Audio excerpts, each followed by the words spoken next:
Assalamu alaikum. Amma alaikum assalam.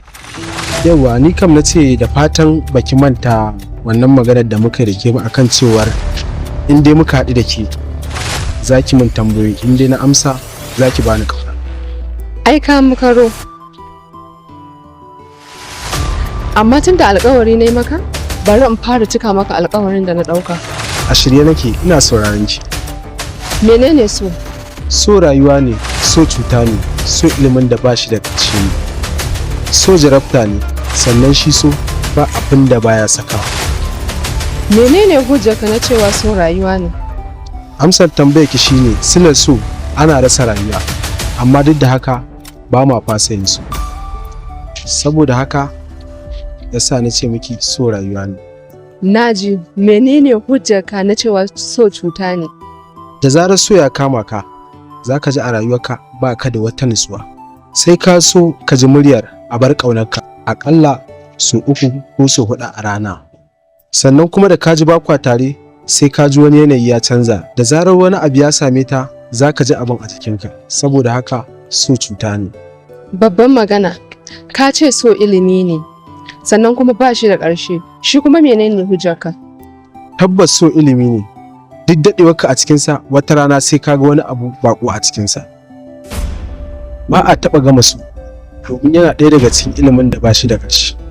Sannan da zarar ka saka ƙafarka a cikinsa ba ka da ranar da za ka fitar da ƙafafunka. Ka ce so jarabta ne, shi kuma me hujjarka? Shi so shi ne yake da iko da mu. Da zarar ka shiga cikin soyayya ba ka da wani ikon kanka, shi yake da iko da mu. Shikenan daga lokacin zuciyarka ta koma ƙarƙashin ikon so. Saboda haka yasa na gaya miki cewa so jarabta ne. Tambaya ta ƙarshe, ka ce so ba abin da baya sakawa. Ki faɗa ki ƙara faɗa. Ba abin da so baya sawa. Saboda haka ki cire rai da mallakar Yusuf a cikin rayuwarki. A'a. Anisa baki tafi ba? Yusuf, wace ce wannan?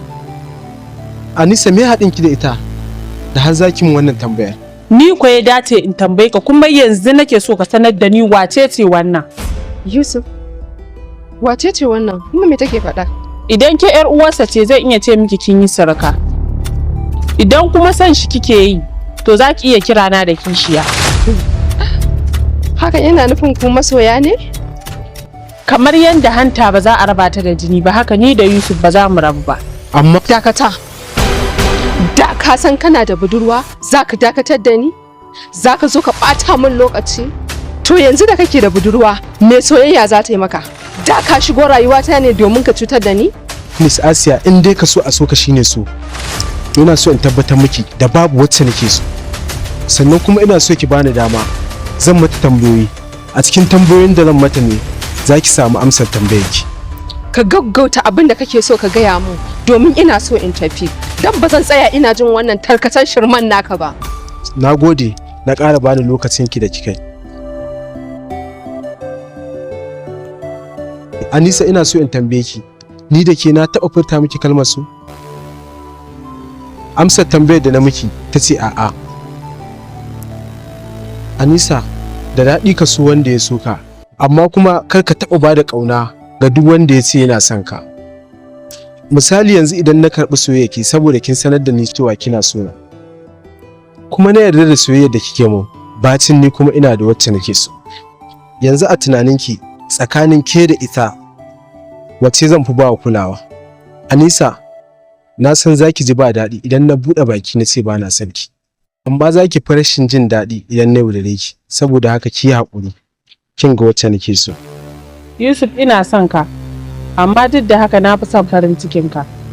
Saboda haka zan yi duk abin da kake so. Yar uwa, kin samu abu mafi daraja, don haka ki rike shi hannu biyu. Na bar ku lafiya. Gaman jini soyayya, gaman jini so, gaman jini soyayya, gaman jini so. Shi so bai bi ɗan uzuri, zai shiga ran da duk za ya so. Sha'anin so bai bi ɗan lamuni, zai kai ka garin da dukkan ya so. Gaman jini na so, gaman jini na so, gaman jini na soyayya zai sa ka karin sarke-sarke. Soyayya gaman jini so, gaman jini so, gaman jini so.